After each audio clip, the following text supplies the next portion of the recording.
Amado Padre, te damos gracias, Señor, porque podamos reunirnos en tu nombre para alabarte, exaltarte, Señor, y aprender de ti y tu palabra.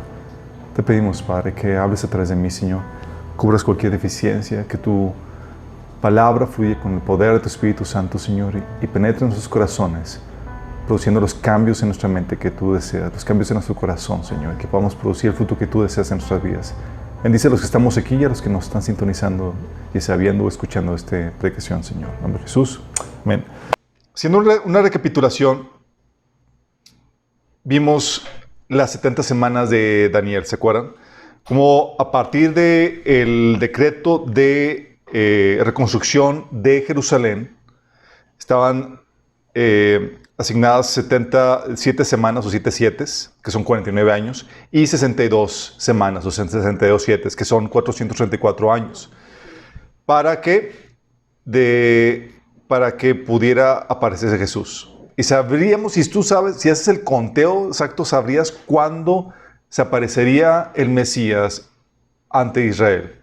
Sí, vimos eso, como contando a partir de la fecha de la orden de reconstrucción de Jerusalén, todos esos años te daría el 6 de abril del año 32, que son 483 años de 360 días. Sí, o 69 semanas o 69 sietes.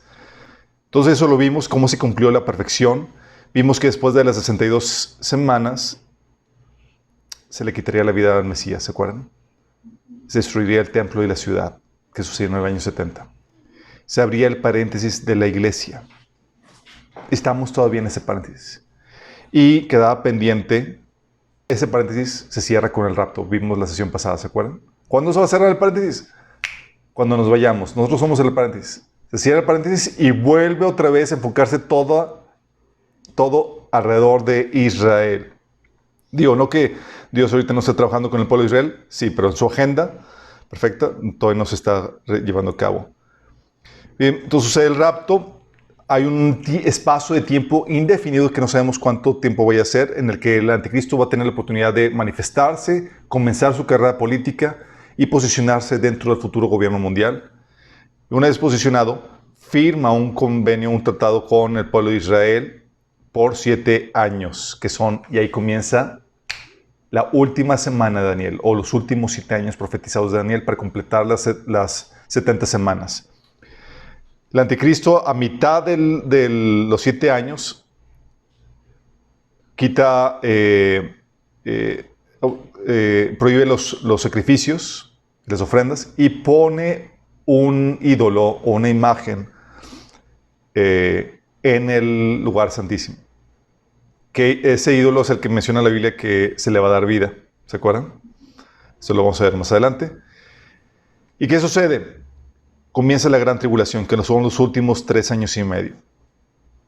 El anticristo se abalanza contra el pueblo de Israel, y hacia el final de los 3 años y medio llegamos nosotros, mientras que el anticristo nos está esperando con todo el batallón para darnos la bienvenida. Destruimos al anticristo, muchos mueren, obviamente murieron por las plagas y demás pestes que se enviaron, y se juzga las naciones sobrevivientes. ¿Se acuerdan? Mateo 25, Joel capítulo 2. Se juzgan en base a cómo trataron al pueblo de Israel. Y comienza el milenio.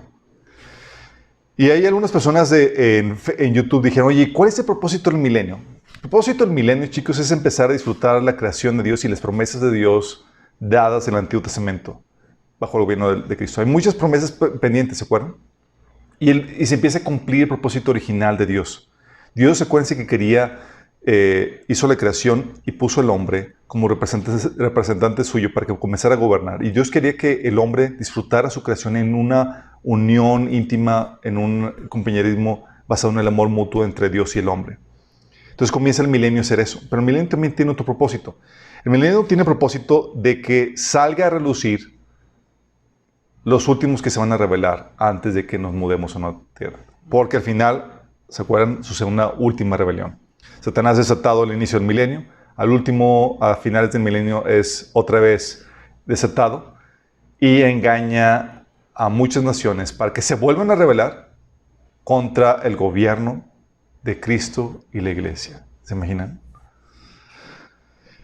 Son destruidos esas naciones y con esa destrucción de esos rebeldes se elimina toda autoridad de principado que se haya levantado contra el gobierno de Dios y se hace el juicio ante el trono blanco.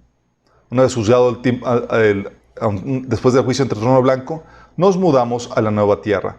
Esta nueva tierra es donde por fin Dios habita con el hombre. En esa nueva tierra está la gran ciudad de la Nueva Jerusalén, que tiene unas dimensiones similares haz de cuenta como es México. Si pusieran México en un cuadrado, así apretadito, esas son las dimensiones de la ciudad de la Nueva Jerusalén. Imagínate. Sí. Entonces, nos vamos a una nueva tierra. Ahí es donde por fin ya no va a haber muerte, no va a haber más destrucción. Y va a ser todo por fin como Dios había querido que fuese al inicio. Entonces, ese plan de Dios que se frustró por el pecado comienza a realizarse a partir del milenio. Sí, el milenio ya empieza a avanzar en eso porque ya es el gobierno de los justos. Pero va a combinar, todavía va a haber muerte, todavía va a haber justicia, pero va a haber justicia expedita, clara, directa por parte del gobierno de los santos. ¿Vamos?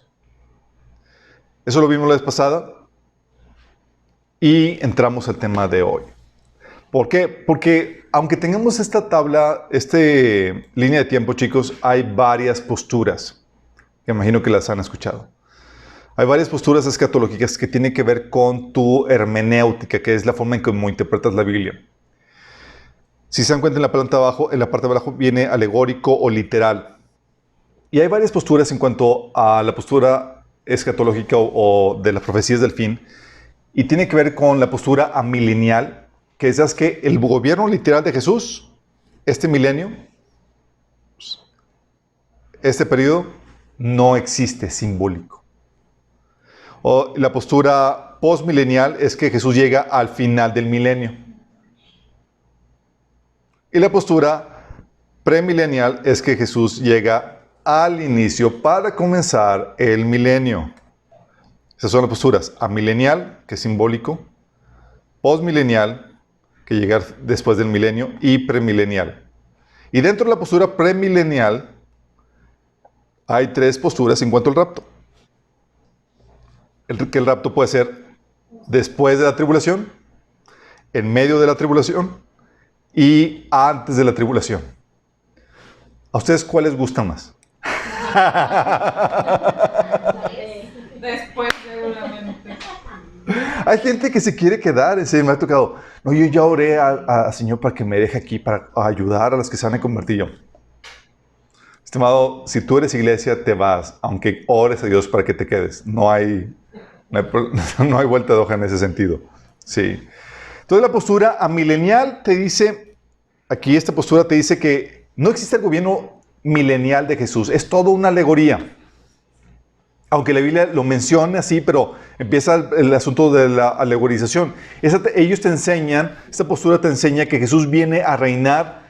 Sí, viene a reinar, pero a nuestros corazones. En la tierra, pues no, viene a nuestros corazones. El gobierno es espiritual. Sí, y esta alegorización de la Biblia comienza con Orígenes. Y Orígenes influenció a San Agustín, y San Agustín fue el que configuró la postura escatológica de la Iglesia Católica. De San Agustín, que fue el que codificó esta postura, influenció a la Iglesia Reformada, Luterana, Presbiteriana y demás, que aunque vino una revelación en cuanto al entendimiento de la salvación, no hubo una reforma en el entendimiento de la escatología o de las profecías del fin. Sí, entonces ellos se quedan con la mentalidad todavía alegórica o que venía de la Iglesia Católica. Y esta postura, chicos, amilenial es entendible que se dé, dado el contexto histórico. ¿Por qué? Porque era una posición políticamente correcta. Acuérdense que cuando se unió la Iglesia con el gobierno, con el Imperio Romano, la Iglesia se convirtió en una iglesia estatal mantenida por el imperio. Vamos, imagínate esto, mantenida por el imperio. Y el mensaje de que Jesús vendría a derrocar a los gobiernos de este mundo para establecer el suyo, como que nomás no cuajaba bien. ¿Por qué? Porque pues, estabas hablando de que el imperio ya había abrazado a la iglesia y cómo vas a decirle al que te mantiene que va a venir a destruirte. ¿Sí me explico? O sea, nomás no. ¿Y qué haces? Pues la salida Polite es una alegorización. Literalmente Jesús no viene a destruir a los gobiernos de este mundo para establecer el sueño. Es simbólico, ¿sí? Vamos, es entendible. Digo, pues tienes ahí tu nómina proviene del imperio. Entonces lo que sucede es que se empieza a distorsionar eso, se vuelve políticamente correcto. La ciudad de Dios y demás se convierte en algo simbólico de que es la iglesia aquí gobernando, ¿sí? La Nueva Jerusalén somos nosotros y demás. Y todas las profecías en esta postura se cumplieron en el primer siglo del cristianismo. Son preteristas. O sea, todo lo que... Profecías futuras ya no hay pendientes, ¿sí? Todo eso que está de Apocalipsis, eso es alegórico, es para nosotros, en nuestros corazones, es el gobierno de la iglesia.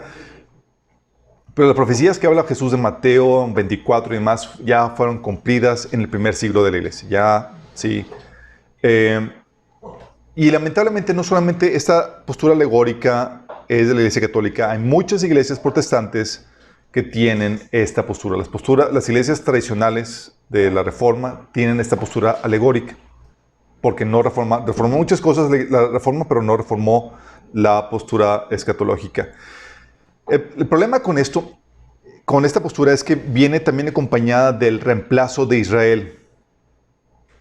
Sí, donde Israel se convierte en... y la iglesia viene a sustituir al pueblo de Israel. Y nada que ver, chicos.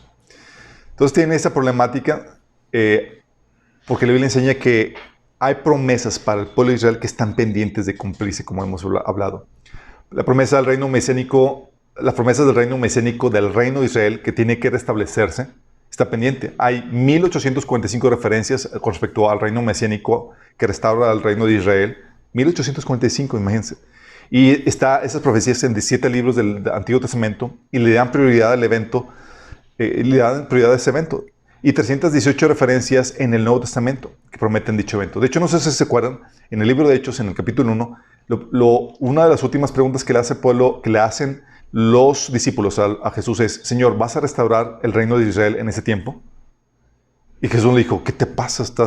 No, le dijo: no te toca saber en los tiempos. Le dijo que no lo iba a hacer, porque Jesús les había prometido a los discípulos que ellos iban a sentarse a gobernar con él en 12 tronos al pueblo de Israel. Entonces, obviamente, viendo eso, que aceptaron y conociendo al Mesías y que se les había prometido eso, pues, oh Señor, ¿cuándo viene nuestra gloria? ¿Cuándo vamos a gobernar contigo? ¿Qué onda con eso? Y el Señor dijo: no, primero enfoquémonos a la tarea, a la misión ahorita que tienes que hacer en Puerta, que es ser testimonio para mí. Ser mi testigo. Entonces, el destino de Israel está pendiente. De hecho, de eso habla Romanos capítulo 9, capítulo 10 y capítulo 11, que la agenda de Dios para el pueblo de Israel todavía está pendiente. De hecho, el tema de Israel toma 4/5 de la Biblia, chicos. 4/5. Wow. Eso Somos un paréntesis, exactamente, chicos. Pero la teología de reemplazo te dice que la iglesia toma el lugar de Israel y hereda todas sus bendiciones espirituales y todas las promesas. O sea, todo lo que era para Israel ya es para nosotros. Y nada que ver. No distinguen la diferencia entre Israel y la iglesia cuando tienen diferentes orígenes, diferentes propósitos y diferentes destinos. Y vamos a ver eso más adelante. Y hace no solamente la teología del reemplazo, hace esta postura milenial, niega la agenda pendiente de Dios, profética para el pueblo de Israel, que abarca gran parte de la Biblia, sino que convierte a Dios en un mentiroso. Por eso es muy delicado. ¿Por qué? Porque hay pactos que Dios estableció con el pueblo de Israel y la descendencia física de Abraham, que son de índole perpetuo, tanto con Abraham y su descendencia, como con David y su descendencia. Y si Dios viola sus pactos perfectos con el pueblo de Israel, no tenemos ninguna confianza de que no lo va a hacer con nosotros. Sí, entonces estamos diciendo primero que Dios es mentiroso y que no puedes confiar en él. ¿Me explico? Y esta teología antisemita, chicos, que niega la agenda de Dios pendiente para el pueblo de Israel y que niega toda la temática de Israel para sustituirle con la iglesia, pone las bases del antisemitismo que se dio en los primeros siglos y que se agravó con Hitler en el holocausto que sucedió. Porque puedes trazar una línea desde San Agustín hasta los campos de concentración, la línea de influencia. Hitler citaba personajes protestantes, chicos. San Agustín, incluso Lutero, que tenía algunos escritos antisemitas diciendo que los judíos eran de lo peor. Sí. ¿Por qué? Porque, como les digo, sí vino revelación, vino un entendimiento con respecto a la salvación y fueron salvos, pero pues no hubo un entendimiento completo de la Biblia y es normal. Dice la Biblia que la senda de los justos es como la luz de la aurora que va en progreso hasta que el día es perfecto. O sea, nuestro entendimiento va avanzando. Hoy sabes muchas cosas que al inicio de tu camino cristiano no sabías. Entonces es esperarse eso, pero eso lo aprovechó el enemigo para poder orquestar los campos de concentración, matar a millones de judíos y con el auspicio de muchos protestantes. De hecho, muchas iglesias protestantes en Alemania y demás, donde fue la reforma, se quedaron calladas porque estaban siendo copartícipes o auspiciando Sí, qué terrible.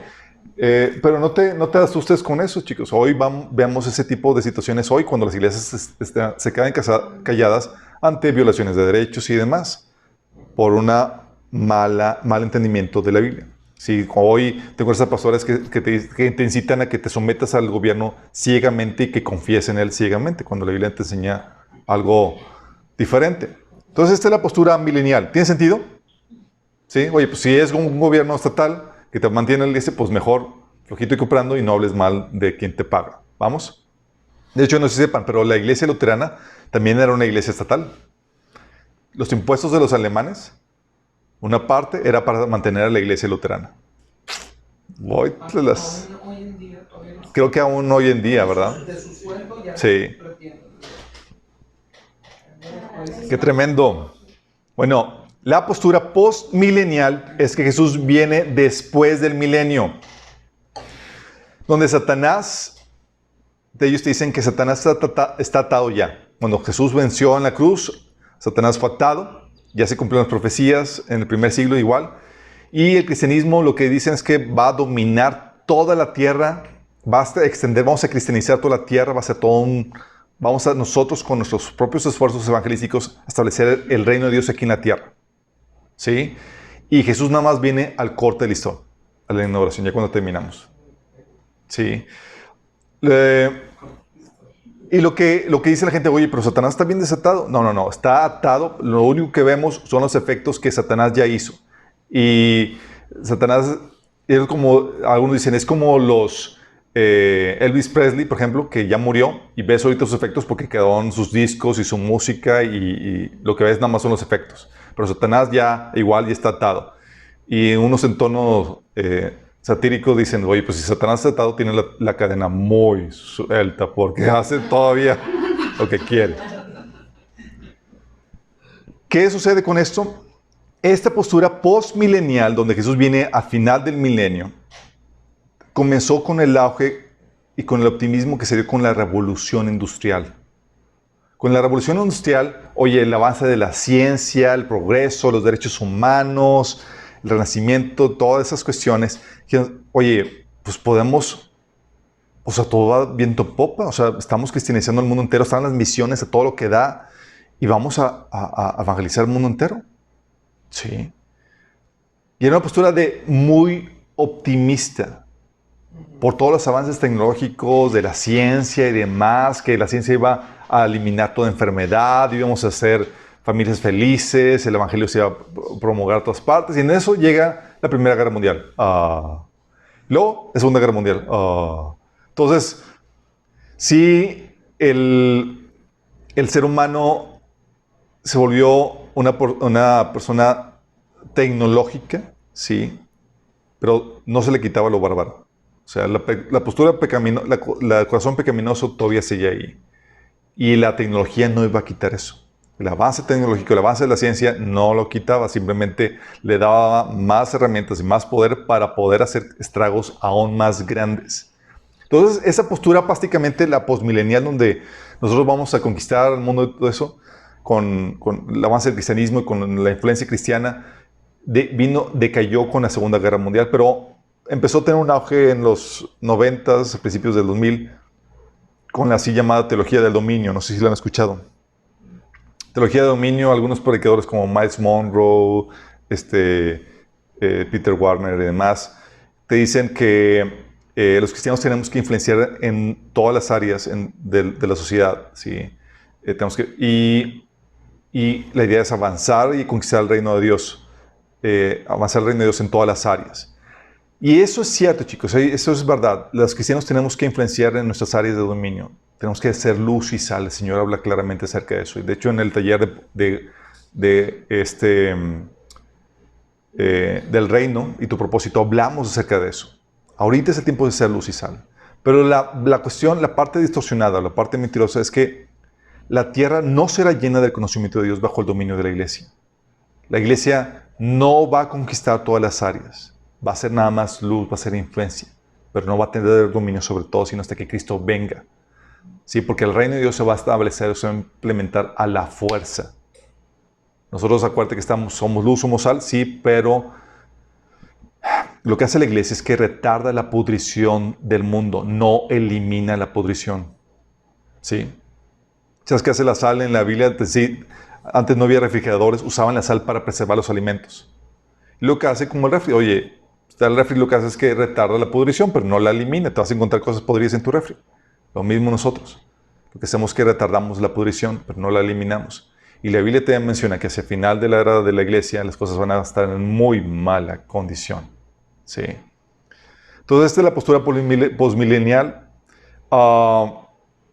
Y tenemos también la postura premilenial, que Jesús viene a establecer un reino milenial en la tierra, literalmente. Va a durar 1000 años y Jesús va a reinar aquí en la tierra, va a restablecer el trono de David, ¿sí? Lo va a heredar, y su iglesia, juntamente con él, va a gobernar sobre todo el mundo entero.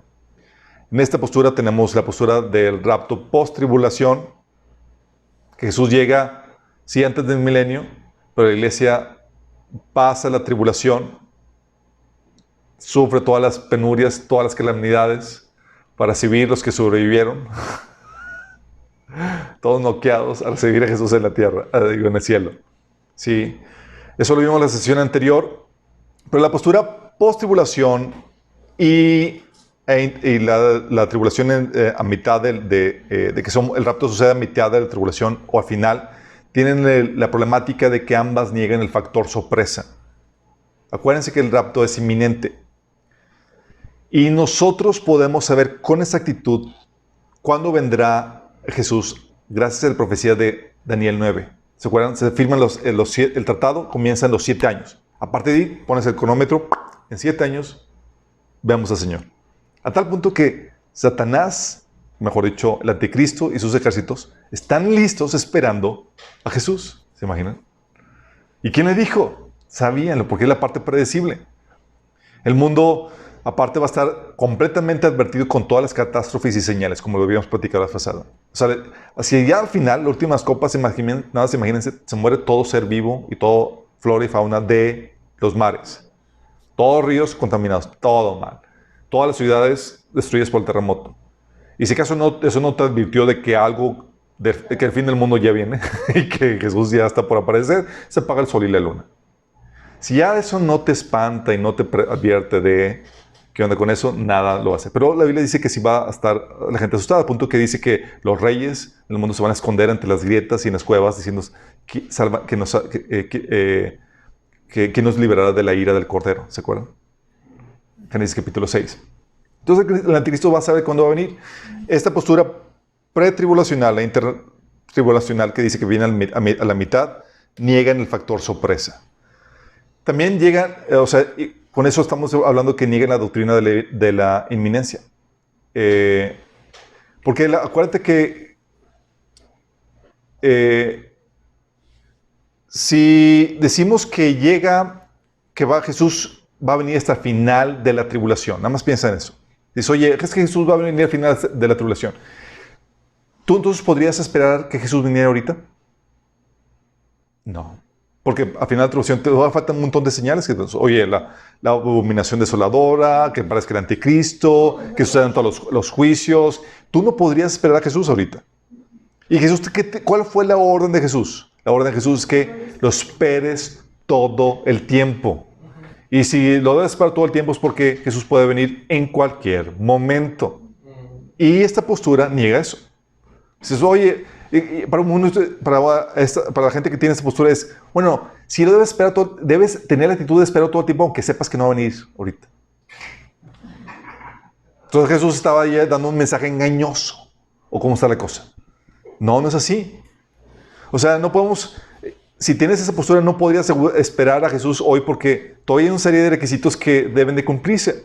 Entonces, ni Pablo, ni los apóstoles, ni Jesús sabían lo que estaban hablando.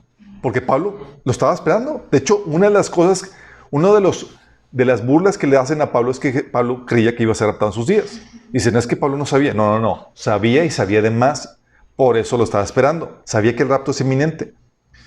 Porque si el Señor viene al final, no lo puedes esperar porque tienes que esperar los cataclismos que habían platicado, pero tiene que venir primero el anticristo, tiene que pasar toda la tribulación y la gran tribulación. Y aparte dice que va a matar a todos los que crean en él. O sea, ¿a quién se va a llevar? Entonces imagínate, o sea, va a venir el anticristo, va a eliminar a todos, van a venir las catástrofes, hambre, ráfagas solares que queman a la gente, mueren todos los animales del mar, granizo que destruyen granizo de 34 kilos, destruyen todas las ciudades y persecución a todos los creyentes. Y luego dice la palabra en 1 Tesalonicenses 4:18 que anímense unos a otros con esas palabras.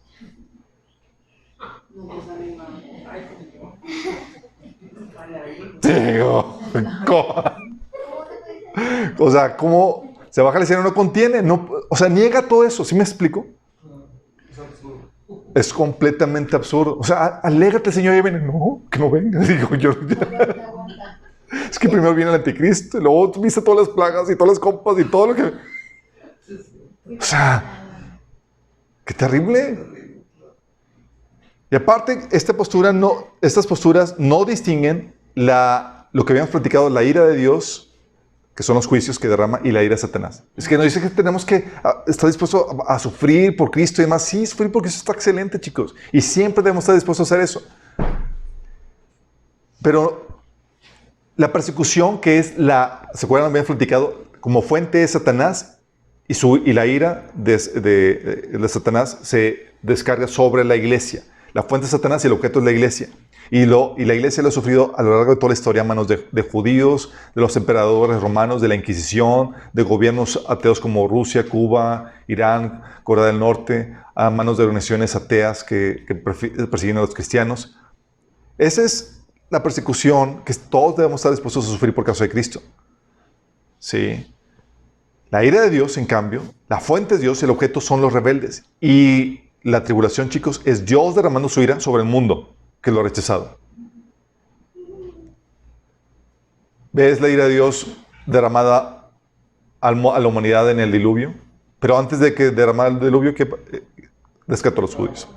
La ira de Dios derramada sobre Sodoma y Gomorra era la fuente de Dios y el objeto eran los impíos, pero Dios rescató a los justos. La ira de Dios sobre Jericó, antes de rescató a Rahab.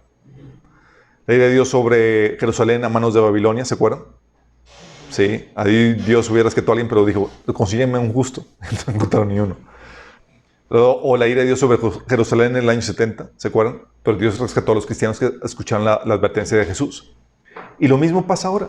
La ira de Dios sobre el mundo que se va a desatar a partir de los juicios de Apocalipsis 6 hasta el 19, Dios habrá sacado a la iglesia previo a eso. ¿Sí? Y aparte se nos prometió que la iglesia no experimentaría la ira de Dios. Apocalipsis 3:10 dice, por cuanto has guardado la palabra de mi paciencia, yo también te guardaré de la hora de prueba que ha de venir sobre el mundo entero para probar a los que moran sobre la tierra. Te va a guardar, chicos.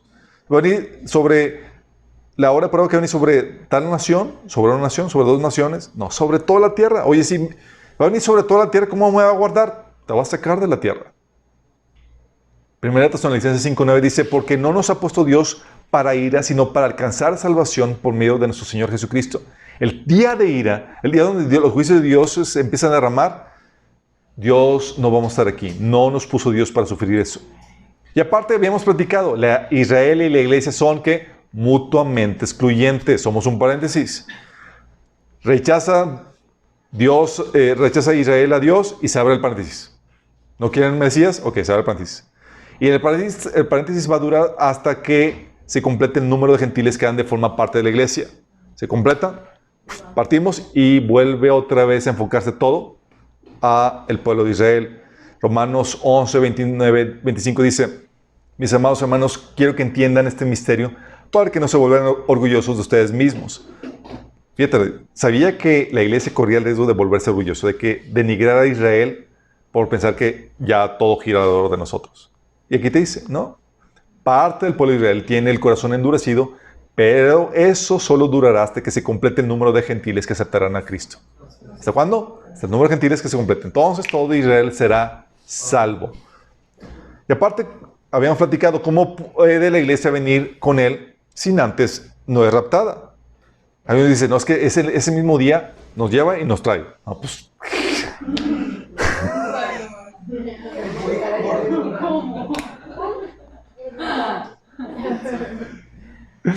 sí. Pero, como les comento, si bien al final eso contradice la doctrina de la inminencia. ¿Sí? Y aparte, ¿por qué va a venir Cristo si el anticristo elimina a todos los creyentes gentiles? Eso lo habíamos platicado. Apocalipsis 12, 17, Daniel 7, 21, Apocalipsis 13, 7, Primera Tesalonicenses 4, 15. Todos los pasajes anteriores hablan de que el anticristo vence a los santos gentiles, a los creyentes gentiles, y los elimina. Sí. Y el número es enorme. Apocalipsis capítulo 7 habla acerca de eso. Y Primera Tesalonicenses 4, 15 menciona a Pablo que los que estemos vivos en el día del Señor, va a haber iglesia viva cuando el Señor venga. Y el relato de Apocalipsis te dice que elimina con todos. Sí. Al punto... exactamente. Y aparte, lo que habíamos platicado, si viene el Señor al final, cuando Israel es salvo, ¿quién de Israel va a poblar el milenio? Porque si Israel es salvo al final y es raptado con Cristo, porque entonces se vuelven inmortales. Y la Biblia dice que si eres hijo de la resurrección, no te puedes casar. Sí.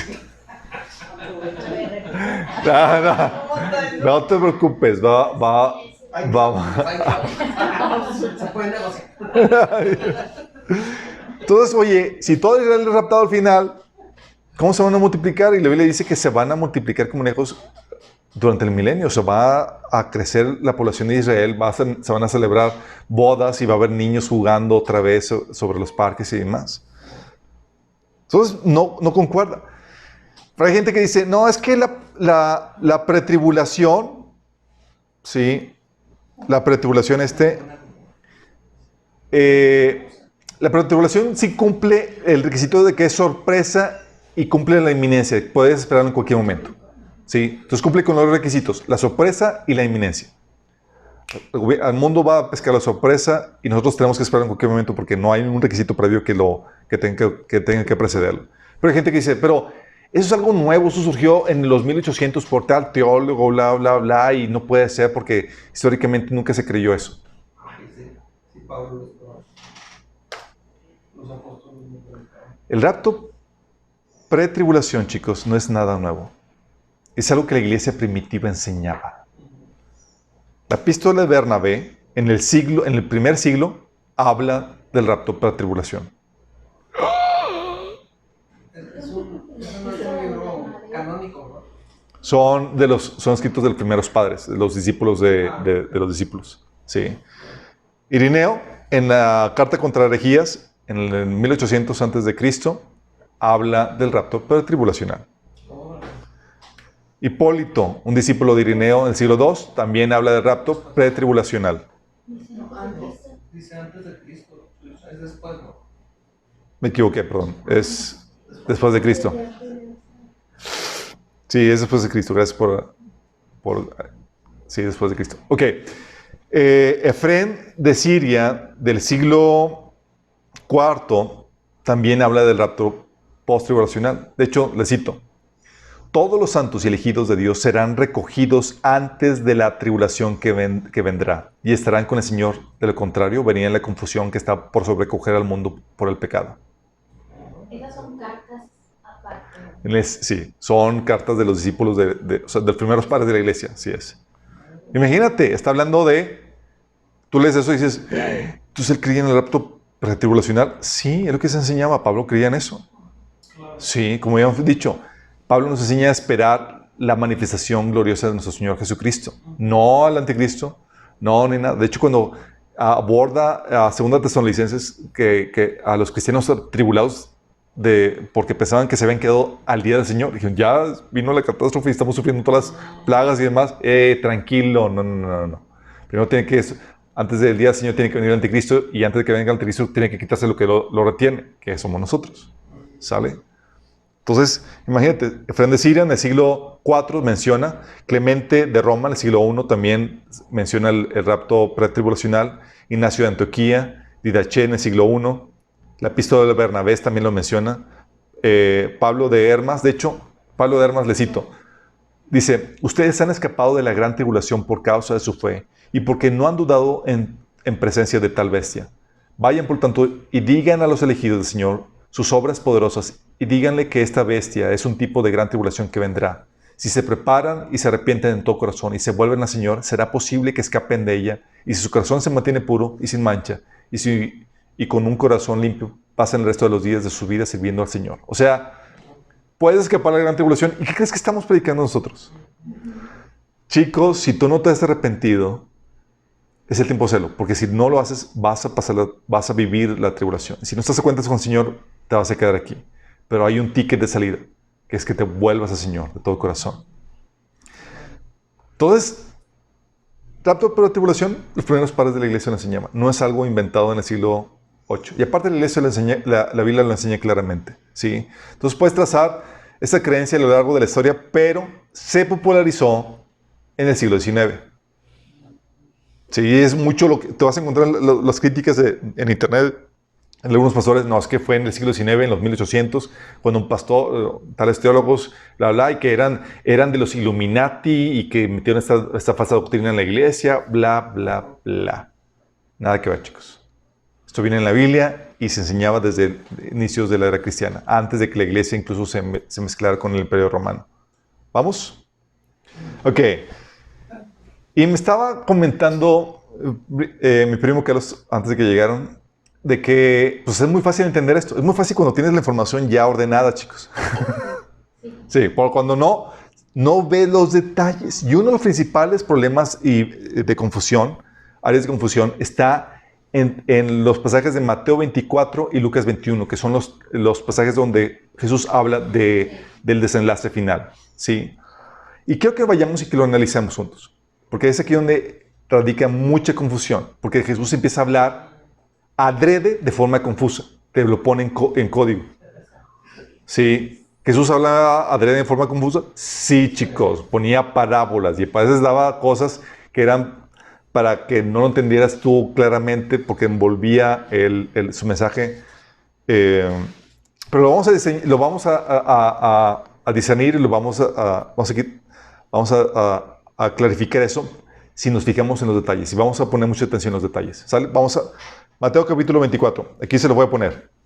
Ok, dice: cuando Jesús salió del templo y se iba, se acercaron sus discípulos para mostrarle los edificios del templo. Ok, este pasaje, chicos, de Mateo 24 es prácticamente el mismo que el de Mateo. Digo, este pasaje de Mateo es prácticamente el mismo que Marcos menciona en su carta. ¿Sale? Tú ves Marcos y Mateo y está hablando básicamente lo mismo. Dice, respondiendo él les dijo, ¿veis todo esto? De cierto os digo que no quedará aquí piedra sobre piedra que no sea derribada. Entonces aquí tienes a que Jesús que iba saliendo del templo, los discípulos le muestran qué onda con eso y dice, no va a quedar piedra sobre piedra. Versículo 3. Y estando él sentado en el monte de los olivos, los discípulos se le acercaron aparte diciendo, dinos cuándo serán estas cosas, qué señal habrá de tu venida y del fin del siglo. Ok, ¿dónde están ahora? ¿Cómo? ¿Los discípulos dónde están? En el versículo 3. En el monte de los olivos. Ya no están en el templo. Están en el monte de los olivos. Y se les acercaron los discípulos. Marcos te dice quiénes se le acercaron. Se les acercó Pedro, Jacob, Juan y Andrés. Los 4 hermanos. ¿Sale? O sea, era petit comité. El discurso de Lucas, en cambio, cuando lo leamos, vamos a ver, se llevó a cabo en el templo y en las multitudes. ¿Vamos? Estamos hablando entonces de dos cosas diferentes a partir de ahí. Nada más que si no te fijas en los detalles, tú piensas, pues es lo mismo. No. Vamos a checar los detalles. Por otro lado, aquí la interrogante, a diferencia de Lucas, es diferente.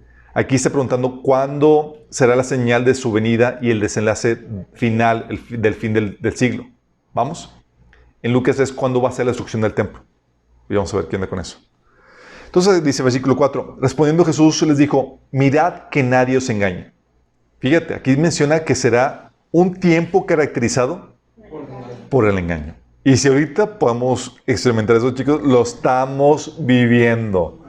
Hay engaño y desinformación en todo. O sea, ya no sabes qué creer de todas las noticias. ¿Sí? Y la Biblia menciona que eso iba a ser así. Entonces dices, oye, estamos viviendo eso. Hay mucho engaño, de hecho. Luego empieza, Mateo 25 dice, el versículo 5 dice, porque vendrán muchos en mi nombre diciendo, yo soy el Cristo, y a muchos engañarán. Y oiréis de guerras y rumores de guerras. Mirad que no os turbéis, porque es necesario que todo esto acontezca, pero aún no es el fin. Porque se levantará nación contra nación y reino contra reino, y habrá pestes, hambres y terremotos en diferentes lugares. Y todo esto será principio de dolores. Ok, chicos, todo esto que leímos, los versículos, caracterizado por falsos cristos, guerras, rumores de guerras, hambres, pestes, terremotos. ¿Cómo se le llama? Principio de dolores. ¿Vamos? Digamos, entendiendo las diferentes partes de ese texto. Entonces, ok, principio de dolores, ¿cómo se caracteriza? Se caracteriza por falsos cristos, profetas, guerras, hambres, pestes, terremotos. ¿Sale? Y también se caracteriza por eso. Dice, entonces, es muy importante ese entonces. Que dice entonces, dice, os entregarán a tribulación y os matarán y seréis aborrecidos de todas las naciones por causa de mi nombre. Entonces, te está diciendo que esta persecución es cuando, durante este periodo conocido como principio de dolores. Y es por mano de todas las naciones. Es decir, no va a haber una nación donde, pues me están persiguiendo aquí, pues me voy a otra nación. No es todas. ¿Vamos?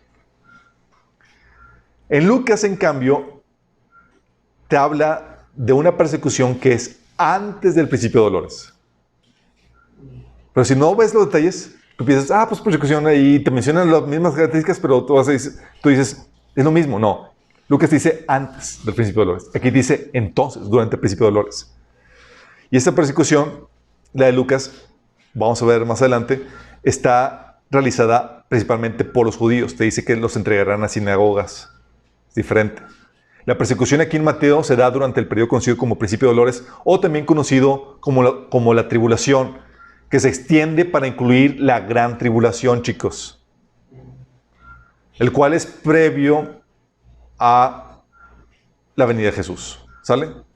Es el periodo que abarca desde el rapto hasta el fin de los 7 años, hasta el fin de los últimos 7 años de las semanas de Daniel. ¿Sale? Ok, versículo 10. Entonces estamos hablando principio de dolores, que se caracteriza por falsos cristos, guerras, hambres, pestes y persecución mundial contra los creyentes.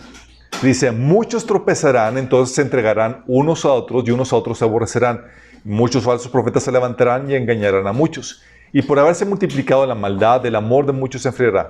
Mas el que perseverare hasta el fin, éste será salvo.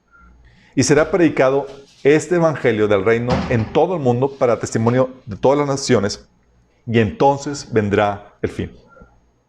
Ok, todo esto que está mencionando hasta el versículo 14, está hablando que son parte de ese principio de dolores o tribulación. ¿Vamos? Y luego dice el versículo 14, ¿cuándo viene el fin? Y entonces vendrá el fin. ¿Cuál fin?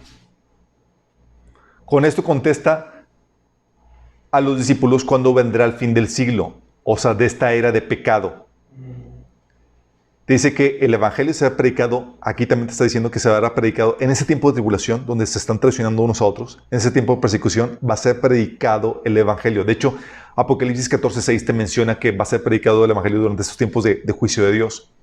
De hecho, te menciona que los mártires van a predicar el evangelio, pues se van a mantener fieles al testimonio de Jesús y su palabra, y los 2 testigos van a estar dando testimonio de Dios y su palabra. Sí, y ellos con todo poder, chicos, porque van a mandar plagas, pestes y demás mientras que anuncian, dan testimonio acerca de Dios, sí, y del evangelio. Qué heavy, ¿no? Y entonces vendrá el fin. Aquí está contestando la pregunta de los discípulos. Versículo 15. Por tanto, cuando veáis en el lugar santo la abominación desoladora del que habló el profeta Daniel, el que le entienda, abominación desoladora. ¿Se acuerdan que el templo iba a ser profanado y se iba a poner a un ídolo? Sí, esa es la abominación desoladora. O sea, que es después de la gran tribulación. O sea, es después del principio de dolores. Pónganle bien los nombres. Después del principio de dolores. Sí. Dice, entonces aquí continúa con la misma temática del fin, pero ahora menciona la profecía de Daniel como una de las señales en este desenlace final. Cuando el anticristo pone un ídolo, su imagen, la que viene en Apocalipsis capítulo 13, en el lugar santísimo del templo, en el lugar santo. Y aquí te dice el Señor, cuando veas en el lugar santo la abominación desoladora, dices, oye Jesús, ¿cómo voy a ver en el lugar santo la abominación desoladora cuando a mí no me dejan entrar? Y es un cuartito chiquito que a mí nomás nadie puede ver. ¿Cómo crees que iban a ver? Estaba prediciendo Jesús el desarrollo de los medios de comunicación que ahora tenemos, chicos. De otra manera no se podría hacer. Porque dice, entonces los que estén en Judea huyan a los montes. Esta advertencia, ¿para quién va dirigida, chicos? A los judíos. Los judíos, los que están ¿en dónde? En Judea, no en México. Es que la gente dice, no, es que tan pronto cero mención desoladora, tengo que huir a... No. Es los que están en Judea. Los que están en Judea huyen. ¿A quién va dirigido? A los judíos. Entonces, cuando vean la abominación desoladora, la abominación habíamos platicado que es un ídolo. Adorar a ídolos es una abominación para Dios. Desoladora, ¿por qué? Porque causa desolación, es decir, se convierte en un dictador opresor que manda la destrucción de todo el que no la adore, como dice en Apocalipsis 13, del 15 al 16. Causa desolación. Este ídolo va a mandar matar, destruir todo lo que no se someta a él. ¿Sí? Entonces, entonces va dirigida esta advertencia a los judíos, los que están en Judea. Continúa. El que esté en la azotea no descienda para tomar algo a su casa. Y el que esté en el campo no vuelva atrás para tomar su capa. Mas hay de las que están encintas y de los que críen en aquellos días. Orad para que vuestra huida no sea en invierno ni en día de reposo. Nótese que está dirigido a ¿quiénes? A los judíos. Y por eso está hablando de que tu huida no sea ¿en qué? Día de reposo. La Biblia dice en Apocalipsis 12, del 5 al 14, que la mujer que representa a Israel va a huir al desierto, donde va a ser sustentada. Es esta referencia que Jesús estaba hablando. ¿Sí? Donde Dios va a sustentar a los judíos que huyen de esa persecución y los va a sustentar por 3 años y medio, como ya hemos platicado. Versículo 21. Porque habrá entonces gran tribulación, la cual no ha habido desde el principio del mundo hasta ahora, ni la habrá. Esta es que la gran tribulación, la cual comienza cuando se pone la abominación desoladora en el lugar santo. ¿Vamos? Entonces, a partir de la abominación desoladora, es lo que Jesús titula como la gran tribulación, la cual durará 3 años y medio. Sabemos cuándo va a poner la abominación desoladora, a la mitad del periodo de los 7 años después de la firma. ¿Sí? Entonces, sabemos qué anda con eso. Entonces tenemos principio de dolores, tenemos la abominación desoladora y tenemos la gran tribulación. Versículo 22. Y si aquellos días no fuesen acortados, nadie sería salvo. Mas por causa de los escogidos, aquellos días serán acortados. O sea, aquí está hablando posiblemente una referencia a una destrucción masiva. Porque dice que nadie sería salvo.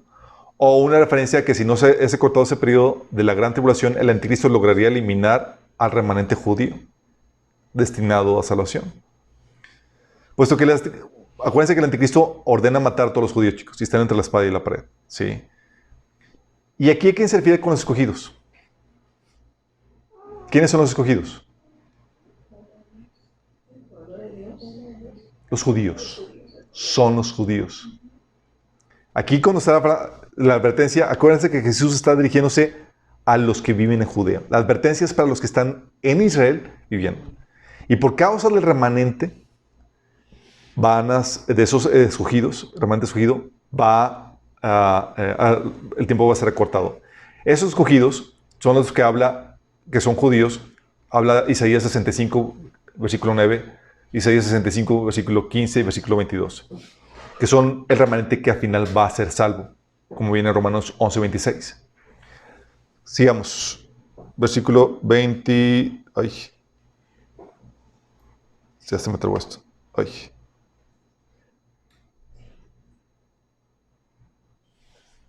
Versículo 23 dice: entonces si alguno... Sí. Entonces si alguno os dijere, mirad, aquí está el Cristo, o mirad, ahí está, no lo creáis. Porque se levantarán falsos cristos y falsos profetas y harán grandes señales y prodigios, de tal manera que engañarán, si fuese posible, aún a los escogidos. Fíjate, aquí está advirtiendo el versículo 23 de falsos cristos. Es una advertencia contra la aparición del anticristo, el pseudocristo. Acuérdate que el anticristo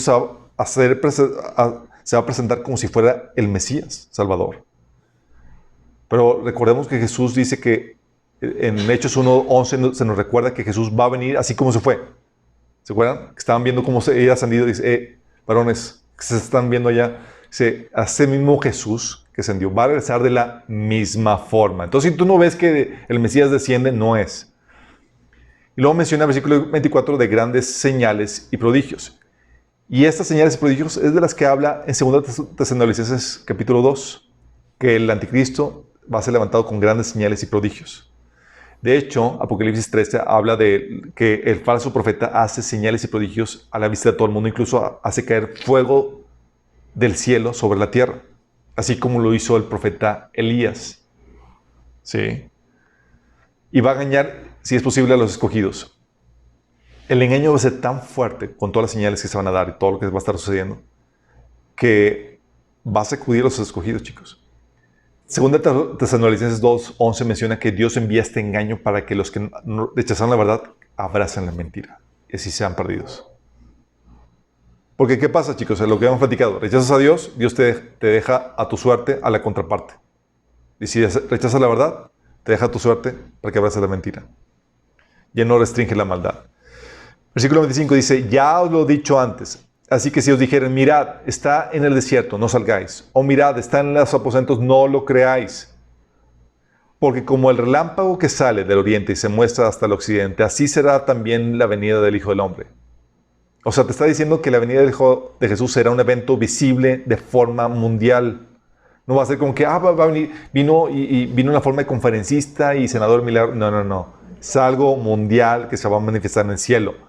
Dice, versículo 28, porque donde quiera que estuviere el cuerpo muerto, ahí se juntarán las águilas. El cuerpo muerto se refiere al cuerpo de Jesús y las águilas es una referencia a su pueblo. Sí. Versículo 29, inmediatamente después de la tribulación de aquellos días, ¿después de qué?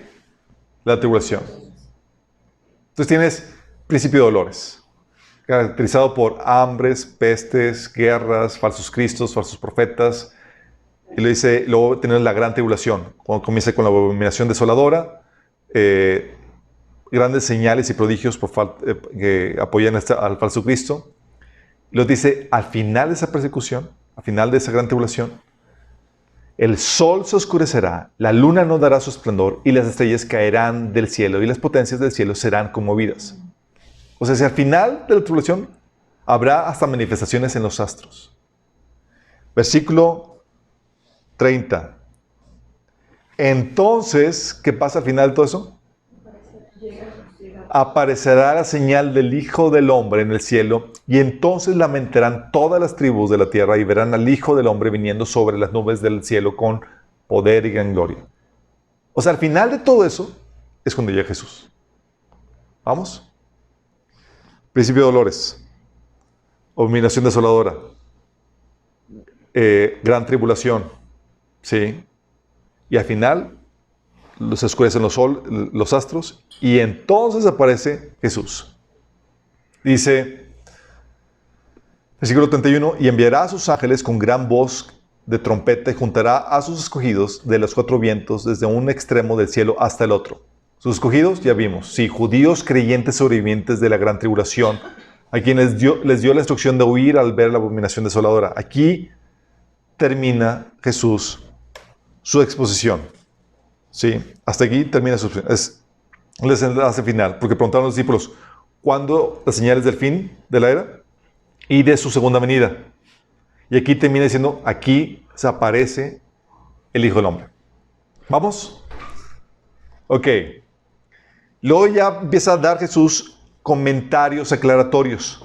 Dice, de la higuera aprended la parábola. Cuando ya su rama está tierna y brotan las hojas, sabed que el verano está cerca. Así también vosotros, cuando veáis todas estas cosas, conoced que está cerca a las puertas. De cierto os digo que no pasará esta generación hasta que todo esto acontezca. Esta generación puede significar también era, o sea que no va a terminar esta era de la humanidad hasta que termine. Algunos lo entienden que la higuera simboliza al pueblo de Israel, que cuando reverdece, es decir, cuando vuelve a resurgir de entre las naciones, es el tiempo de donde está próximo a su cumplimiento, y que esa generación que ve renacer la higuera o el pueblo de Israel es la que va a ver la segunda venida de Cristo. El pueblo de Israel, si esto es cierto, el pueblo de Israel renació hace 70 años. Sí. Y la Biblia dice que una generación dura entre 70 y 80 años. Entonces ahí hagan sus cuentas. Versículo dice, versículo 35, el cielo y la tierra pasarán, pero mis palabras no pasarán. Entonces todas estas son notas aclaratorias, chicos. Sí. Y luego comienza aquí con lo raro. Le dice el versículo 36, pero el día y la hora nadie sabe, ni aun los ángeles del cielo, sino solo mi Padre. Ok. A ver, Jesús, ¿qué está pasando aquí? ¿Habían detectado esta contradicción? Aquí parece que Jesús contradice, pues, después de dar detalles muy claros que te indiquen el tiempo de su venida, aquí te dice que nadie sabe la fecha, sino el Padre. Y el versículo 37, 38 y 39 menciona, los siguientes versículos, te menciona que es algo sorpresivo. Fíjate lo que dice el versículo 37, 38 y 39. Dice más, como los días de Noé, así será la venida del Hijo del Hombre. Porque como en los días días antes del diluvio estaban comiendo, bebiendo, casándose y dándose el casamiento hasta el día en que Noé entró en el arca. Y no entendieron hasta que vino el diluvio y se los llevó a todos. Así será también la venida del Hijo del Hombre. Está hablando del factor sorpresa. La gente normal hasta que vino de sorpresa la catástrofe. Versículo 40 dice, entonces está hablando de que será sorpresa. Será sorpresivo y repentino. Cosa imposible, chicos. Cuando nos está indicando, nos está diciendo que será después de que se predique el Evangelio a todo el mundo, después de la abominación desoladora, después de la gran tribulación, después de la aparición de falsos cristos, después de la manifestación en los astros. O sea, te da una serie de cosas. Dices, oye, Señor, pues, ¿cómo que no sabes el día y la hora si ya estás dando señales clarísimas de eso? Al menos que a partir de aquí, en las notas aclaratorias, ya cambió de tema y está hablando de otra cosa. ¿El rapto? ¿Sí te das cuenta? Como no distinguen aquí esta contradicción, piensan que todo lo mismo, que va a ser sorpresa hacia el final, cuando ya vimos que es imposible que sea sorpresa. Que va a ser sorpresa, que va a encontrar al anticristo y demás de sorpresa, cuando el anticristo va a estar preparado para recibir a Jesús con todo el batallón. Aquí Jesús ya cambió de tema, chicos. Ya terminó de dar instrucciones a los discípulos, pero le da una nota aclaratoria para decirle a los discípulos, pero ustedes tienen que esperarlo todo el tiempo. Sí, que la venida del Señor, que se compone de dos partes, la parte sorpresiva y la parte predictiva. El rapto es la única parte de su segunda venida que tiene el elemento sorpresa y que no tiene ningún evento o requisito que lo anteceda. Entonces, Versículo 38, 37 a 38 dice, mas en los días de Noé, así será la venida del Hijo del Hombre. Porque como en los días antes del diluvio, estaban comiendo, bebiendo, casándose y dándose en casamiento hasta el día en que Noé entró en el arca. Y no entendieron hasta que vino el diluvio y se llevó a todos. Así será también la venida del Hijo del Hombre. Estarán dos en el campo, el uno será tomado y el otro será dejado. Órale, te está diciendo que esta parte sorpresiva va a estar acompañada de gente desapareciendo. Dos mujeres estarán moliendo en el molino, una será tomada y la otra será dejada. O sea, está acompañada este factor sorpresa de gente desapareciendo. Luego te dice, versículo 43, pero sabed que si el padre de familia supiese a qué hora el ladrón habría de venir, velaría y no dejaría minar. Por lo tanto, también vosotros estad preparados, porque el Hijo del Hombre vendrá a la hora que no pensáis. ¿Sí entiendes la aparente contradicción? Por un lado, no lo puedes esperar, porque te está diciendo un montón de señales. Te dice, primero, principio de dolores, luego, la abominación desoladora, persecución, huye y demás, y después de esto se van a apagar los astros, y entonces va a aparecer el Hijo del Hombre. Y aquí, de que termine eso, te empieza a decir que es sorpresa y nadie sabe. Y va a ser sorpresa para el mundo entero. Y que tú vas a esperar todo el tiempo. Tú le dices, ¿se está contradiciendo? No se contradice. Está hablando de dos asuntos diferentes. Estas notas al final, después del versículo, a partir del versículo 32, son notas aclaratorias para los creyentes que parten antes. Es el rapto del que está hablando. ¿Vamos? ¿Sí vamos entendiendo la contradicción que les veo? Dice, por tanto, también vosotros, versículo 44, también estad preparados porque el Hijo del Hombre vendrá a la hora que no pensáis. ¿Quién es el siervo fiel y prudente, el cual puso su Señor sobre su casa para que le dé el alimento? Es una advertencia, chicos, ¿para quién? Los siervos, los cristianos, no para los judíos. Bienaventurado aquel siervo al cual cuando su Señor venga le haya siendo así. De cierto os digo que sobre todos sus bienes la pondrá. Pero si aquel siervo malo dijera en su corazón, mi Señor tarda en venir, y comenzar a golpear a sus consiervos y aún a comer y beber con los borrachos, vendrá el Señor de aquel siervo en día y hora que no espera y a la hora que no sabe, y lo castigará duramente y pondrá su parte con los hipócritas, y ahí será el lloro y el crujido de dientes. ¿Quién es el siervo malo? El que dice, mi Señor tarda en llegar. Y si tú no entiendes la parte del rapto, tú no esperarías al Señor y dices, todavía tarda en venir. Porque falta principio de dolores, falta esto, falta el otro, falta un montón de cosas, tengo que ver al anticristo, no tengo que esperarlo ahorita. Y el siervo malo dice eso. Ahorita no tengo ningún pendiente con que el Señor venga. Y si te das cuenta, hay una aparente contradicción. Dices, el Señor te contradices. Porque me dices que te espere todo el tiempo, porque empiezas a venir en cualquier momento. Pero aquí me estás diciendo que vas a venir después de todas estas cuestiones. Si no entiendes el factor del rapto, es entendible que te confundas. ¿Vamos? Entonces no hay contradicción. Por un lado está hablando a los judíos que van a estar viviendo la gran tribulación y les está dando la advertencia a los que van a pasar por el principio de dolores y la gran tribulación. Y a otros, a los cristianos, no te fíes. El hecho, tú como cristiano, espera todo el tiempo. No seas como el siervo negligente, el malo que piensa que el Señor va a demorar. Todo el tiempo debes esperarlo, porque la venida del Señor para ti como iglesia es en cualquier momento. Y es sorpresa. Y eso es lo que determina todos los juicios de Dios. ¿Vamos? ¿Un poquito más entendible? Ok. Ahora vamos a Lucas 21.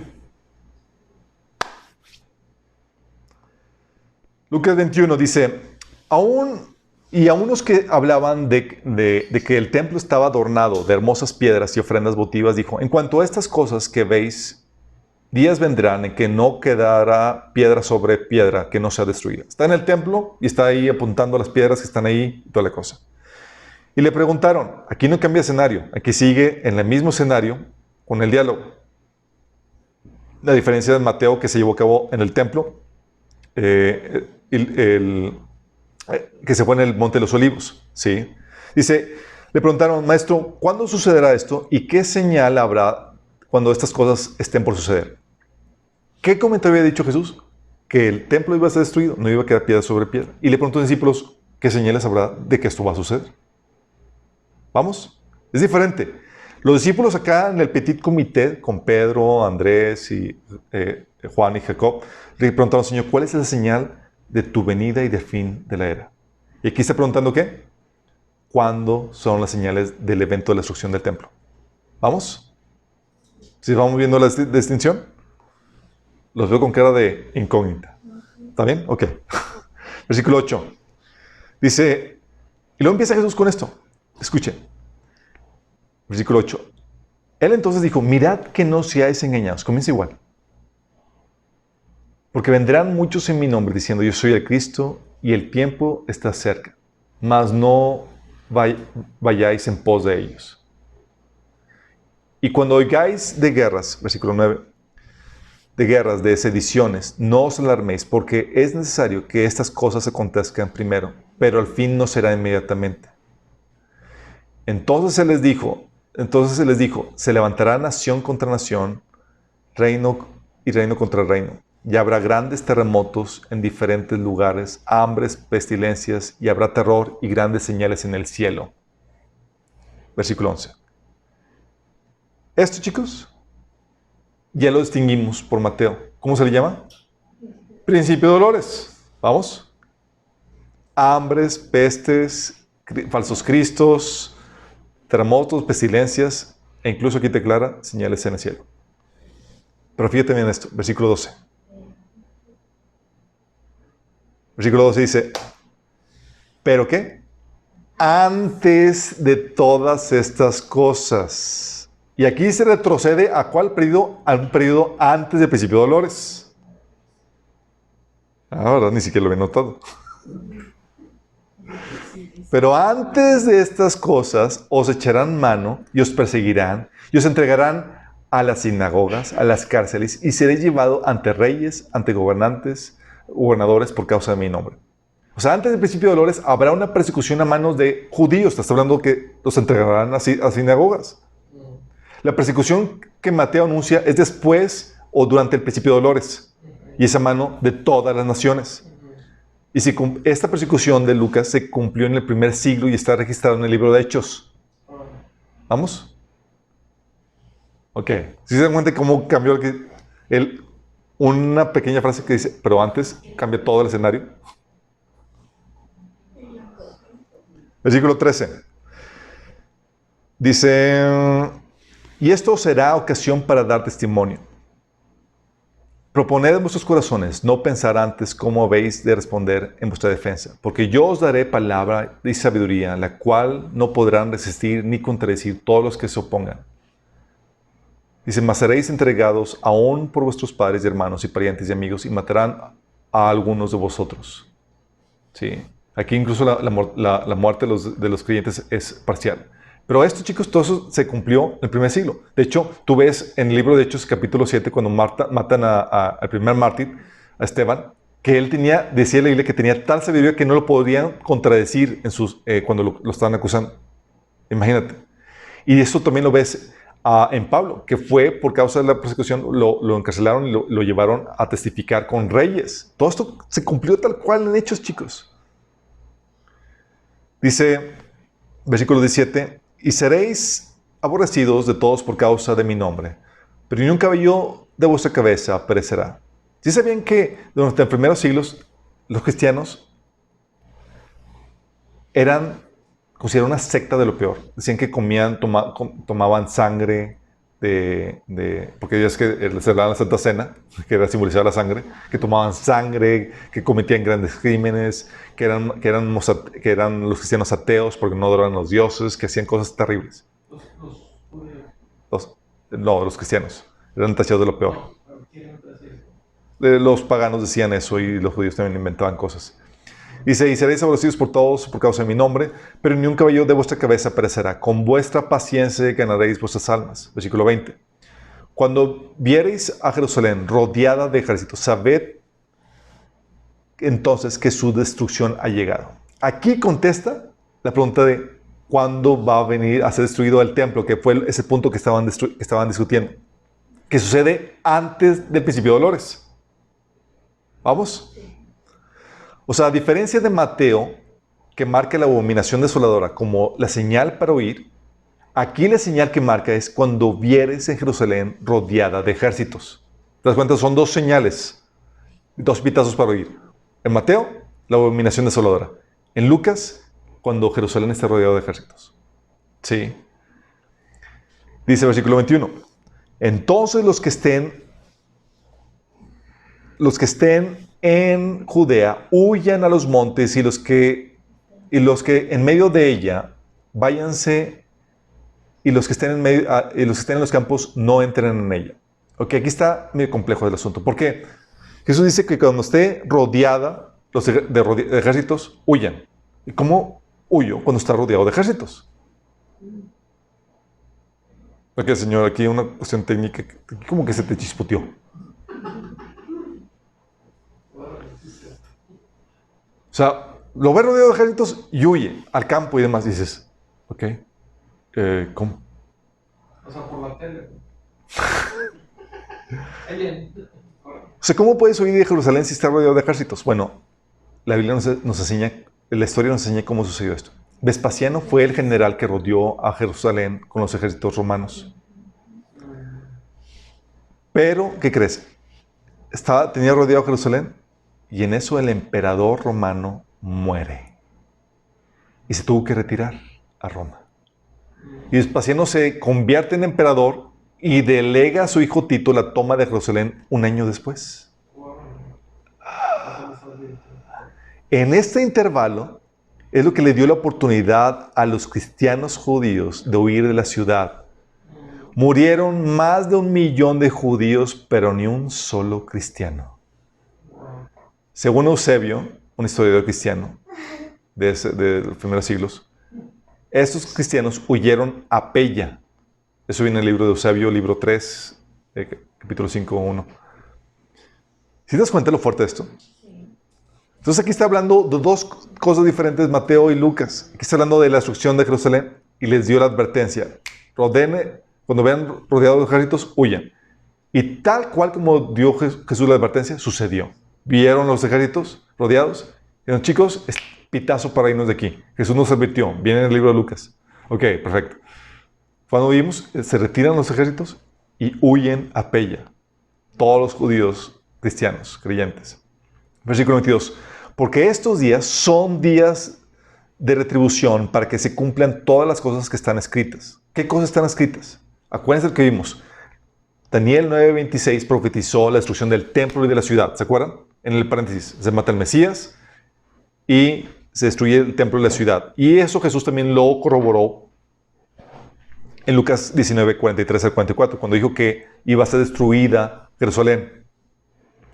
Dice el versículo 23, mas hay de los que estén encintas y de los que críen en aquellos días, porque habrá gran calamidad en la tierra e ira sobre este pueblo. Nota que aquí no instruye a las mujeres embarazadas que huyan, sino que solamente se lamenta sobre ellas y sobre todo el pueblo. ¿Te das cuenta? Sí. Versículo 24. Y caerán a filo de espada y serán llevados cautivos a todas las naciones, y Jerusalén será hollada por los gentiles hasta que el tiempo de los gentiles se cumpla. Y fue cumplido, chicos, tal cual. Jerusalén ha sido pisoteada por los gentiles y se conoce como la diáspora. Los judíos fueron llevados a todas las naciones. Hasta 1967, cuando pudieron tomar control de nuevo de la ciudad en la guerra de los 6 días. Pero aún así, podríamos decir que sigue siendo pisoteada por los gentiles porque los musulmanes con su mezquita no se les permite construir el tercer templo. O sea, todavía hay dominio gentil sobre Jerusalén. Y aun cuando lo construyan, chicos, Jerusalén será dada a los gentiles bajo el dominio del anticristo. Sí, eso viene en Apocalipsis 11. ¿Qué entiendes esto? El tiempo de los gentiles es diferente a la plenitud de los gentiles.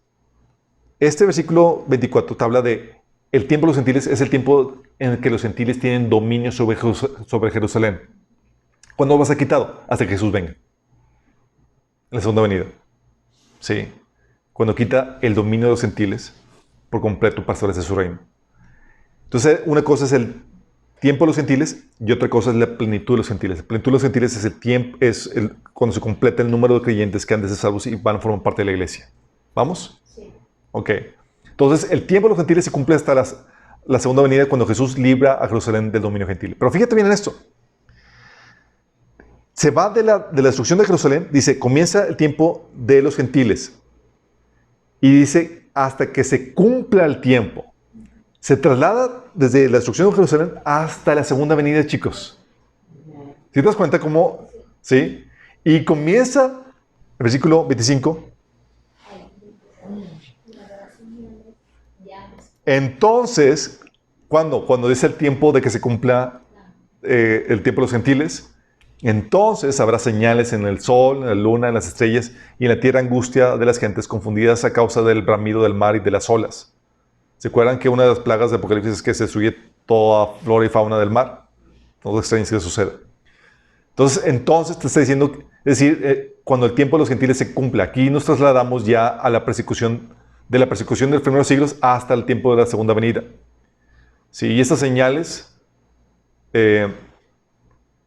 aquí empieza a hablar de las señales en los astros, tal como Mateo también lo mencionaba. Sí. Dice, versículo 26, desfalleciendo los hombres por el temor y la expectación de las cosas que sobrevendrán en la tierra, porque las potencias de los cielos serán conmovidas. O sea, van a haber señales en los astros impresionantes. Hay gente que dice aquí que la gente quedará aterrada de las cosas que habrán de venir sobre la tierra y que es una referencia a que van a haber visualizaciones de ovnis que van a venir aquí. Es como que van a sobrevenir sobre la tierra. Lo cual podría suceder durante el rapto, pero antes de la segunda venida. O muy bien pudiera ser que están expectantes de la venida de Jesús, ¿sí? Con las manifestaciones en los astros. Versículo 27. Entonces verán al Hijo del Hombre que vendrá en una nube con poder y gran gloria. O sea, al igual que Mateo, después de las señales en los astros, aparece Jesús.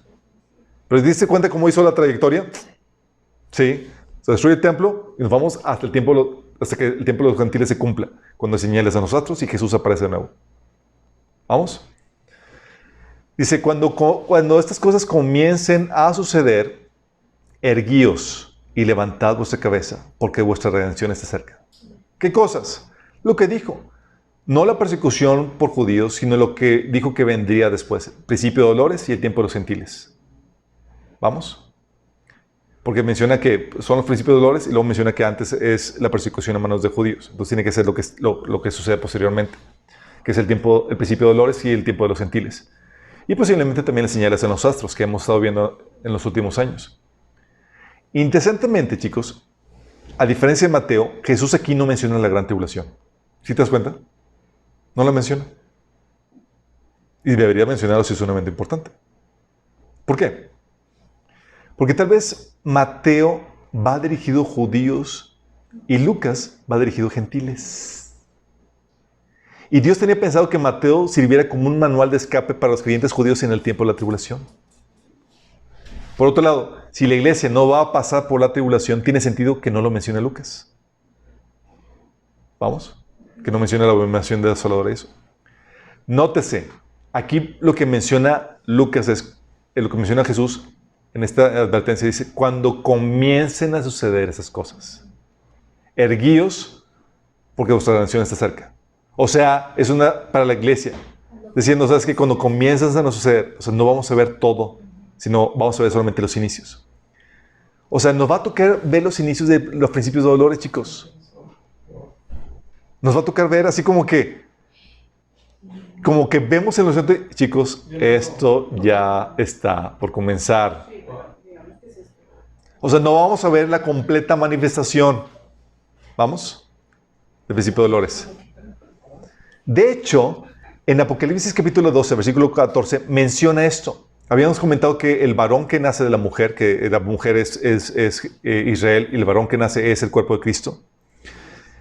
Dice que el dragón está listo para arrebatar o destruir al niño. Y en eso es arrebatado. Y el dragón simboliza el sistema del anticristo. así como Satanás. Y tú puedes ver alrededor, chicos, todo lo que está sucediendo. Y tú puedes ver que está listo para que comience una persecución mundial masiva en contra de los creyentes. Al punto que ahorita ya es ilegal que tú te reúnas en la iglesia, que tú tengas reuniones, etc. Sí. ¿Vamos viendo? Entonces dijo, versículo 29, también les dijo una parábola. Mirad la higuera y todos los árboles. Cuando ya brotan, viéndolos, sabéis por vosotros mismos que el verano está ya cerca. Así también vosotros, cuando veáis que suceden estas cosas, sabed que está cerca el reino de Dios. O sea, aquí Jesús nos está diciendo, podemos discernir la temporada. Es lo que estás diciendo. O sea, para que te digas, ve las señales, te está diciendo, puedes usar discernimiento. Hay gente que dice, no, pero siempre han dicho que Jesús viene. Sí, debemos estar siempre expectantes, pero hay una generación donde iba a haber señales como las que estamos viendo ahorita, que nos iban a alertar de su venida. Podemos discernir la temporada, mas no la fecha. Y sabemos que estamos en la temporada, en la víspera de la venida del Señor. Versículo 32. De cierto os digo que no pasará esta generación hasta que todo esto acontezca. Como lo mismo que les había comentado. Para muchos, la higuera es símbolo del pueblo de Israel y que cuando vuelve a renacer, puedes contar una generación. No va a pasar una generación sin que venga el Señor. Versículo 33. El cielo y la tierra pasarán, pero mis palabras no pasarán. Mirad también por vosotros mismos y vuestros corazones no se carguen de glotonería y embriaguez y los afanes de esta vida, y venga de repente sobre vosotros aquel día. Aquí está dando advertencia a los cristianos. Porque como un lazo vendrá sobre todos los que habitan sobre la tierra. Son advertencias del rapto, chicos. 36. Velad pues en todo tiempo, orando que seáis tenidos por dignos de escapar de todas estas cosas que vendrán y estar de pie delante del Hijo del Hombre. Fíjate lo que te dice. Te dice que cuando veas los comienzos, erguidos porque vuestra salvación está cerca. Y aquí te dice que vas a poder escapar de esos periodos, de lo que viene. O sea, escapar de las cosas que vendrán y estar de pie delante del Hijo del Hombre. ¿A qué le suena? Al rapto. O sea, ¿cómo puedes escapar? Bien, la respuesta está en Primera de Tesalonicenses, capítulo 4. Vamos a ser llevados por Jesús para estar con Él por siempre en las nubes. Digo, vamos a recibir a Jesús en las nubes para estar por siempre con Él. Fíjate la promesa dada a la iglesia de Filadelfia. En Apocalipsis 3:10 dice, por cuanto has guardado mi mandato de perseverar, de ser constante, yo por mi parte te guardaré de la hora de prueba que vendrá sobre el mundo entero para probar a los que viven sobre la tierra. Aquí está reiterando Jesús eso, que puedes y podemos escapar de la hora de venir. ¿Se acuerdan que citamos algunos autores de los primeros 3 siglos que están diciendo que creían en el rapto pretribulacional? O sea, que si te entregabas al Señor, podías escapar de lo que estaba por venir sobre el mundo entero. Y esa es la esperanza que tenemos, chicos. Por eso podemos estar gozosos de que el Señor ya viene. Por eso, en medio del temor y lo demás, podemos decir, wow, ya mi redención está cerca. Y tú puedes ver que las cosas están ya empezando a dar, chicos. Sí. Tú puedes ver que ves el principio de dolores que está a la puerta. Sí, con todo lo que está sucediendo. Entonces, con esto te da una idea de que estábamos hablando de cosas diferentes. Lucas se enfoca en la desolación de Jerusalén cumplida en el año 70 y la persecución de los cristianos del primer siglo. Por esto, chicos, hay mucha confusión. Como piensan que los dos pasajes son iguales, los preteristas dicen, ya se cumplió. Pues dices, no, mi chavo, está hablando de 2 cosas diferentes y Jesús está contestando 2 cosas diferentes. Una está contestando cuándo va a ser la destrucción del templo y otro está contestando cuándo va a ser el fin del siglo y la señal de su venida. ¿Vamos? Entonces son 2 cosas diferentes. Y los preteristas dicen, son iguales los pasajes, nada más que se enfocan en Lucas porque Lucas es muy claro que se cumplió en el año 70. Dices, ya se cumplió todo, chicos, ya. Y Apocalipsis es pura alegoría, o sea, ya es la venida del Señor en sus corazones y el extendimiento de la iglesia y bla, bla, bla. Cuando nada que ver. ¿Sí? Y ten cuidado con la alegorización, porque cuando alegorizas los límites para la alegorización son tu imaginación. Cualquier cosa que tu imaginación quiera va a poder encajar. De hecho, había un budista que decía que Jesús, hinduista, perdón, que Jesús era hinduista y creía toda la filosofía hindú. Y decía, pues es que la Biblia viene. Y yo, ¿cómo que la Biblia viene? Pues si yo la estudio. Dice, "No, es que tú no lo has entendido porque es alegórico. Pero déjame enseñarte cómo es. Y porque cuando alegorizas, cualquier cosa queda. ¿Sí me explico? Y el principio que menciona la Biblia es el principio de la no alegorización, de la alegorización no arbitraria, es decir, todo literal hasta que el pasaje te muestre que es alegórico o simbólico. ¿Sí?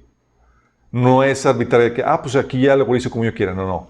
Si no hay señales en el pasaje que muestren claramente que es alegórico o simbólico, tiene que ser literal. ¿Vamos? Entonces, por esa cuestión, hay esa confusión. Y hay gente que dice que no, ya todo se cumplió, ya no hay que esperar nada. Se cumplió ya en el año 70 y todo eso. Por eso esta confusión. Pero no. Lucas se enfoca en la desolación de Jerusalén cumplida en el año 70 y la persecución de los cristianos del primer siglo. Y Mateo se enfoca en la desolación que vendrá durante el tiempo de la gran tribulación y en la persecución de los santos de la gran tribulación. Sí, a manos del anticristo. Ambos mencionan señales como principios de dolores, pero uno se enfoca en los eventos antes de dichas señales y Mateo se enfoca en los posteriores a dichas señales. Aparte de esto, ambos mencionan las señales en los astros previos a la venida de la aparición de Jesús. Puesto que Mateo se enfoca en eventos futuros, tiene sentido que hable de la gran tribulación y de la abominación desoladora, pues puesta por el anticristo en el lugar santísimo. Y puesto que Lucas se enfoca en la primera destrucción de Jerusalén, es normal que mencione la diáspora judía y el tiempo del dominio de los gentiles sobre Jerusalén hasta el tiempo de la segunda venida. Hasta el desenlace final cuando van a suceder los astros de Jesús, los astros y la venida de Jesús. Los preteristas piensan que por el relato de Lucas, que toda profecía, incluida la de Mateo, ya se cumplió en el pasado. Pero si uno ve los detalles como los vimos, podrás darte cuenta que un relato tiene un enfoque a nuestros ojos preterista, mientras que otro todavía pendiente por cumplirse. ¿Vamos? ¿Sí captamos cómo está la cosa? Entonces ya es como que, oye, Lucas va a tener gran parte ya se cumplió y parte está pendiente. Así en las notas. Ya es cuando ya habla de que se cumple el tiempo de los gentiles. El tiempo de la segunda venida. Nosotros podemos saber que estamos listos para recibir al Señor. Porque el Señor nos dice que podemos discernir los tiempos. ¿Y qué necesitas para discernir los tiempos? Necesitas dos cosas. Necesitas conocer profecía bíblica para saber qué va a suceder y conocer las noticias para estar al día de lo que está sucediendo. Si tienes esas dos, las noticias te van a ser muy emocionantes. Dices, en la torre, está pasando esto. Oh, checklist. Oh, my goodness, está pasando. Porque ya sabes lo que estás esperando. ¿Y qué sucede? Como ya sabes lo que esperas, tú ya puedes decidir cuándo la víspera de tu Señor. Hay muchas cosas, vamos a verlas más adelante, que vemos que son de la tribulación y la gran tribulación, chicos, que estamos viendo que están cumpliendo ya de ahorita. Y cuando ves eso, dices, como... ¿Sí has visto que empiezan la víspera de Navidad a poner las luces, pinitos y demás? Y dice, oye, ya empezaron a poner luces y demás. Navidad se acerca. Ok, ya empezaron a poner luces. Ya empezaron a poner los pinitos. Sí, ya se acerca el Señor. Es lo que Jesús mencionaba. Cuando la higuera empieza a retoñar y a florecer, sabes que el verano se acerca. Y así estamos nosotros. Entonces, si tú crees que ya se cumplió todo, piénsalo dos veces. Con este estudio es para aclararte eso. Ahora sí, en las próximas sesiones vamos a irnos por orden cronológico. Vamos a ver la era de la iglesia. Vamos a ver cuando termine la era de la iglesia. Vamos a ver.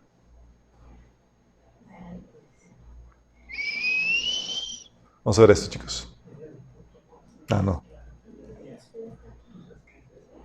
Vamos a ver dónde estás. Usted está aquí, exactamente. Vamos a ver la era de la iglesia. Esta era. ¿Cómo termina? El paréntesis. Porque la Biblia profetiza cómo va a terminar la era de la iglesia. Y no son palabras de aliento, chicos. Vamos a orar. Amado Padre, te damos gracias, Señor, por tu revelación y por tu palabra que nos enseña, Señor, nos advierte de los tiempos que estamos viviendo, Padre.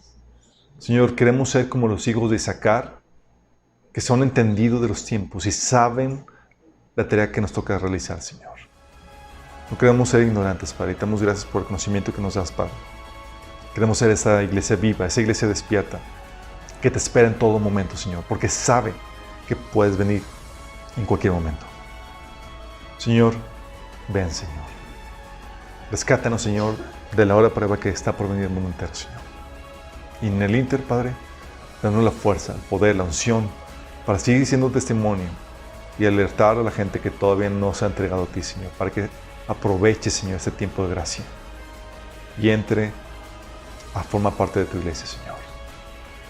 Te pedimos por nuestros seres queridos, Padre, porque les abras los ojos y puedan ellos comprender que ese es el tiempo, hoy es el día de salvación, Señor. Te lo pedimos en nombre de Jesús.